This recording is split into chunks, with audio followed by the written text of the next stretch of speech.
Ô, pastor, agora vamos fazer umas perguntas assim, do dia a dia pastoral, que as Bora. pessoas direto perguntam pra gente, né? Bora. Assim, é uma pergunta muito comum, né? Aham. Além de pastorear, você faz o que da vida? Faço Você nada. trabalha? Faço nada. Jogo videogame, ando de cavalo e durmo. É uma pergunta comum, né? Viu? Você é só pastor, você trabalha também, né? Tanto para pastor, professor, né? Professor escuta muito, você só dá aula, né? E, rapaz, na verdade é o seguinte, o Ministério Bivocacional, ele tem os seus benefícios para a igreja e para o pastor. Bivocacional é você trabalhar na igreja e você ter um serviço extra, fora da igreja.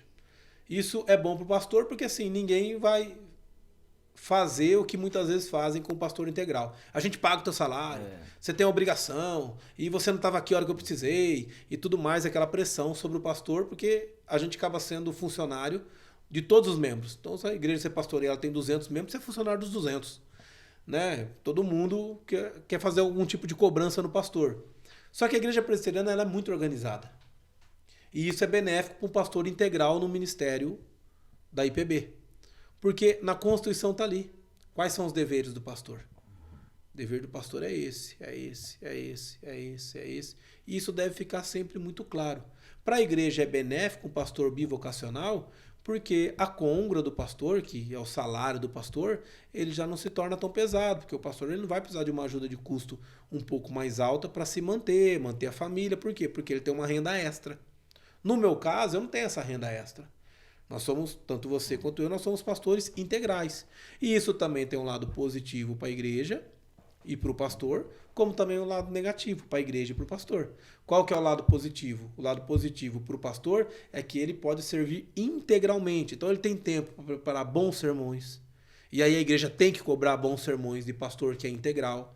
Ele tem tempo para se qualificar para cada dia melhorar como pastor, visitar as ovelhas, aconselhar, preparar série de mensagens, bons estudos, enfim, ele tem um tempo integral para isso. Por outro lado, a igreja ela vai ter do benefício um pastor que está ali à disposição o dia todo e às vezes até a noite toda. Né? Que a gente recebe às vezes ligação para ir à noite na casa dos membros e estamos ali à disposição. Né, e isso é benéfico para a igreja. Tem alguém que está ali servir na igreja. Por outro lado, eu não digo que não seria algo benéfico, mas é um desafio, tanto para a igreja como pastor. Para a igreja o desafio ela vai ter que pagar uma côngrua compatível para uma média daquilo que entra na igreja. Ela vai ter que manter a família. Com quanto hoje consegue se manter? Alguns presbitérios da IPB eles estipulam um piso salarial. Né? Outros não, deixa livre negociação entre igreja e pastor. Mas é um custo que a igreja ela vai ter que arcar. Por quê? Porque o pastor também ele precisa, ele é um trabalhador. Né? Ele vai precisar comer. Como muitos falam assim, então, mas o pastor recebe?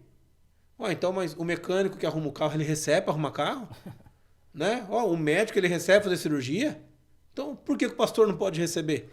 Né, para ser pastor, mas tem esse lado. A igreja ela vai ter que arcar financeiramente um pouco mais.